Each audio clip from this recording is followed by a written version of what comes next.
Good morning बच्चों। कक्षा 12 भौतिक विज्ञान खंड ख का चौथा भाग है। इसमें आपको हम बता रहे थे अवतल दर्पण द्वारा प्रतिबिंबों के बनने का नियम।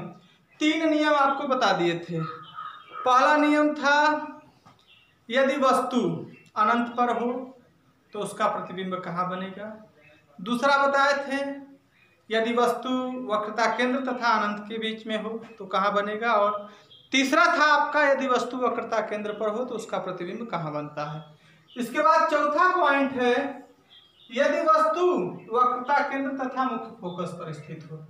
यदि वस्तु वक्रता केंद्र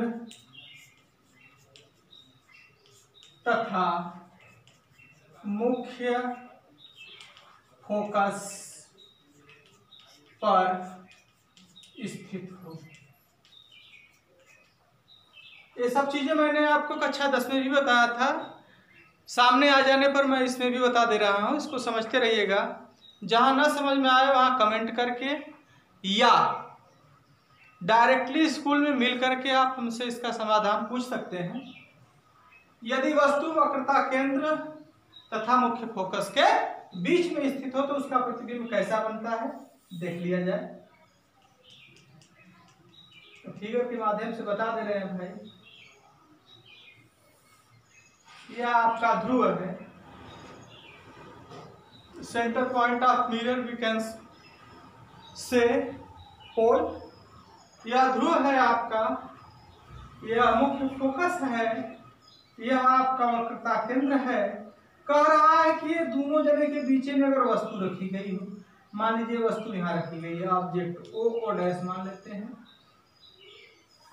तो यहाँ से प्रकाश की किरण चल करके पहले दर्पण पे जाती है, दर्पण से परावर्तन के बाद मुख्य फोकस से होके जाती है। हम यह कर लेंगे।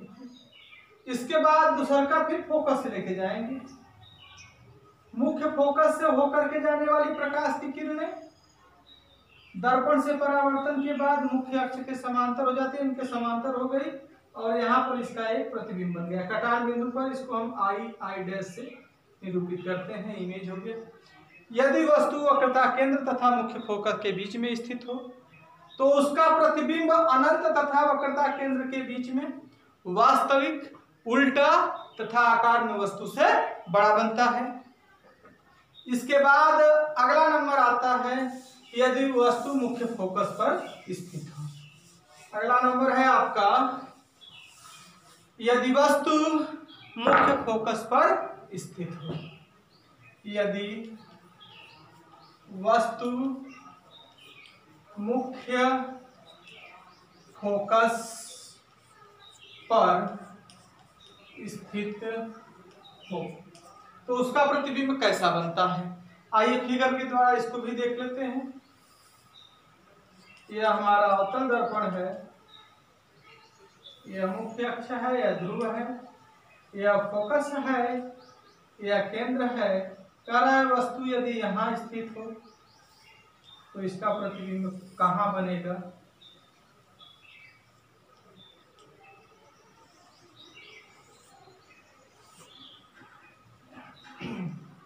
यह अनंत पर बनेगा। अनंत पर वास्तविक, उल्टा तथा आकार में वस्तु से बहुत बड़ा बनता है। यदि वस्तु मुख्य फोकस पर स्थित हो तो उसका प्रतिबिंब अनंत पर वास्तविक, उल्टा तथा आकार में वस्तु से बहुत बड़ा बनता है। इसके बाद इसमें लास्ट पॉइंट आता है यदि वस्तु ध्रुव तथा मुख्य फोकस के बीच में स्थित हो। लास्ट पॉइंट है यदि वस्तु ध्रुव तथा मुख्य फोकस के बीच में स्थित हो।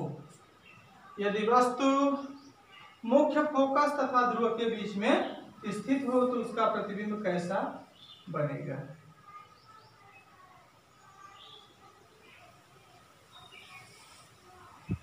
यह ध्रुव है, यह मुख्य फोकस है, यह केंद्र है। वस्तु यदि यहाँ पर स्थित हो इसको बढ़ा देंगे इधर। इसके बाद एक केंद्र से लेकर के जाएंगे और कटान बिंदु पर एक प्रतिबिंब बन जाएगा। यदि वस्तु मुख्य फोकस तथा ध्रुव के बीच में स्थित हो तो उसका प्रतिबिंब दर्पण के उस पार आभासी, सीधा तथा आकार में वस्तु से बड़ा बनता है। इसके बाद भाई आता है उत्तल दर्पण द्वारा प्रतिबिंब का बनना। इसके बाद है पॉइंट आपका उत्तल दर्पण द्वारा प्रतिबिंब का बनना। उत्तल दर्पण द्वारा प्रतिबिंब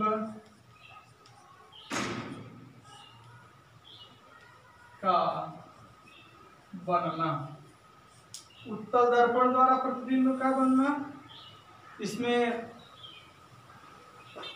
कहीं कहीं पर बताया जाता है कि यदि वस्तु अनंत पर हो तो उसका प्रतिबिंब मुख्य फोकस पे बनता है, लेकिन हमको उसको नहीं देखना है। इसमें प्रत्येक दशा में वस्तु का प्रतिबिंब दर्पण के उस पार, ध्रुव तथा मुख्य फोकस के बीच में, आभासी, सीधा तथा आकार में वस्तु से छोटा बनता है। आइए फिगर के माध्यम से देख लेते हैं इसको। यह आपका उत्तल दर्पण है भाई। इसमें प्रत्येक दशा में यह आपका मुख्य फोकस है या केंद्र है। वस्तु यहाँ पर रखी है। आपको हमने बताया था प्रकाश की किरणें सदैव दर्पण के बाईं तरफ से डाली जाती हैं। तो वस्तु यहाँ रखी गई है तो यह रिफ्लेक्ट होगा और आभास होता है कि यह फोकस से होके जाता है।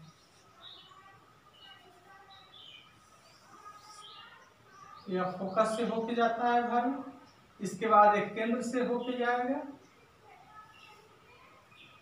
और कटान बिंदु पर प्रतिबिंब बनता है। यह वस्तु हो गया या प्रतिबिंब, यह वस्तु हो गया या प्रतिबिंब हो गया।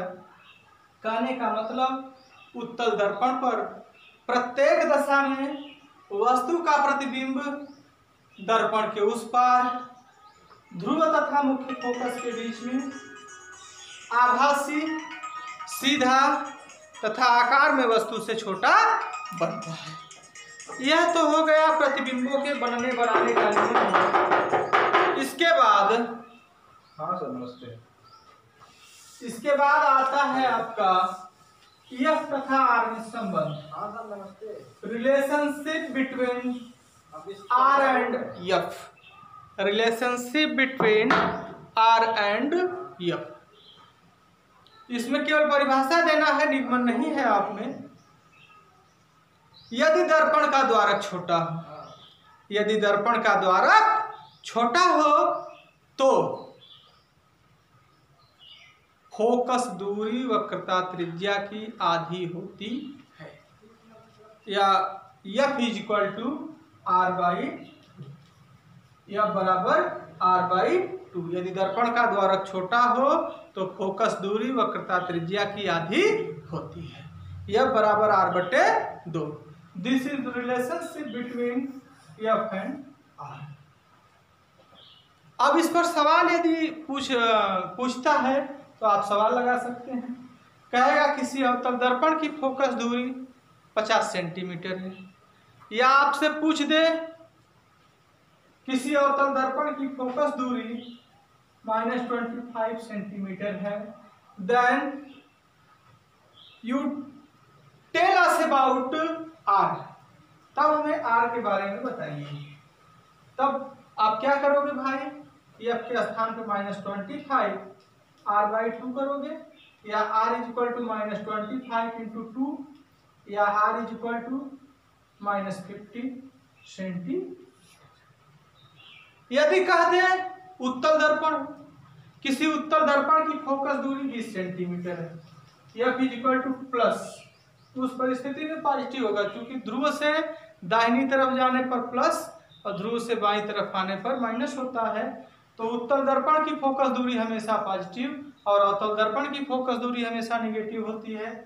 F इज इक्वल टू 20 दिया है, उत्तल दर्पण है,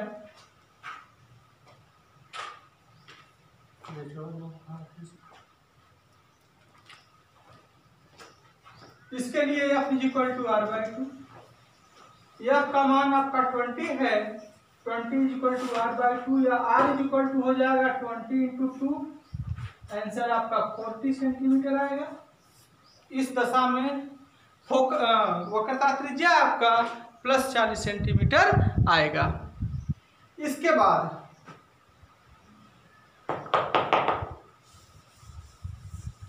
यदि आपसे पूछ दे किसी अवतल दर्पण की वक्रता त्रिज्या 40 सेंटीमीटर है, किसी अवतल दर्पण की वक्रता त्रिज्या 40 सेंटीमीटर है, r is equal to -40 centimetre.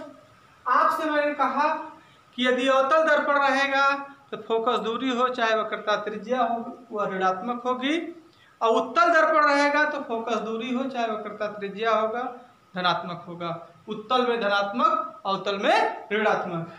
Then you can found focal distance f is equal to -40/2, 20 आएगा, f is equal to -20 centimetre.